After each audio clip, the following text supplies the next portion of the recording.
दिल्ली के विधानसभा चुनाव का मैदान पूरी तरीके से तैयार। मतदान की उल्टी गिनती भी चल रही है और इसी बीच चुनाव मैदान को साधने के लिए बीजेपी ने अपनी पूरी ताकत झोंक दी है। दिल्ली चुनाव के मद्देनजर अब उत्तर प्रदेश के मुख्यमंत्री योगी आदित्यनाथ भी चुनावी मैदान में उतरने वाले हैं और 23 जनवरी के बाद से उत्तर प्रदेश के सीएम योगी आदित्यनाथ पूरी दिल्ली में धुआंधार चुनाव प्रचार करेंगे। दिल्ली में योगी आदित्यनाथ की कुल 14 रैलियां होने वाली है, लेकिन सवाल उठता है कि उत्तर प्रदेश के मुख्यमंत्री की रैलियों से दिल्ली के चुनाव में कितना असर आएगा। इसको समझने के लिए पहले देखिए मुख्यमंत्री योगी आदित्यनाथ की रैलियों की पूरी जानकारी। आने वाली 23 जनवरी से दिल्ली में उत्तर प्रदेश के मुख्यमंत्री योगी आदित्यनाथ की चुनावी रैलियां शुरू हो रही हैं। इसी बीच सीएम योगी आदित्यनाथ दिल्ली में 14 चुनावी रैली और सार्वजनिक कार्यक्रम करने वाले हैं। जानकारी के मुताबिक योगी आदित्यनाथ गोंडा, शादरा, द्वारका, बिजवासन, पालम, राजेंद्र नगर, पटेल नगर समेत कई इलाकों में प्रचार करेंगे। यानी दिल्ली में सीएम योगी की रैलियां खास करके उन इलाकों में होंगी जहां पर उत्तर प्रदेश की पृष्ठभूमि वाले वोटर्स की ज्यादा संख्या है। 23 जनवरी से 1 फरवरी के बीच मुख्यमंत्री योगी आदित्यनाथ की कुल 14 रैलियां होने वाली हैं।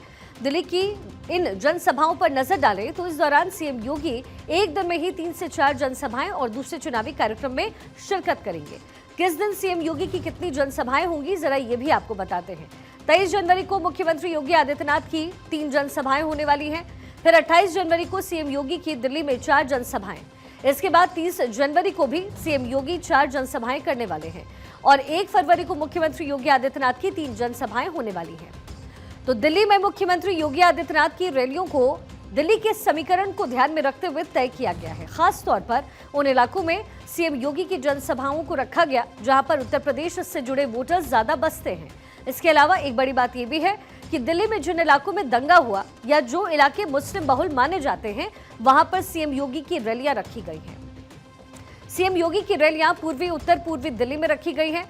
दिल्ली में जहां पर सीएम योगी रैली करेंगे वो इलाके मुस्लिम बहुल्य माने जाते हैं, मुसलमानों की संख्या ज्यादा है। फरवरी 2020 में एनआरसी को लेकर के दिल्ली के इन तमाम इलाकों में ही दंगे भड़के थे और माना जाता है कि जिन जगहों पर सीएम योगी की रैलियां होंगी वहां मुस्लिम वोटर्स बेहद अहम भूमिका में हैं।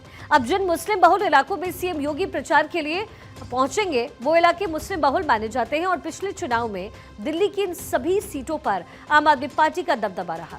इन मुस्लिम बहुल इलाकों की सीटों का सियासी समीकरण अगर आपको समझना है तो इन आंकड़ों पर आपको नजर डालना पड़ेगा। जिन इलाकों में सीएम योगी चुनाव प्रचार करेंगे वहां की मुस्लिम आबादी तकरीबन 21.6 लाख मानी जाती है और दिल्ली के कुल वोटर्स में उनकी संख्या 12.9% के आसपास है।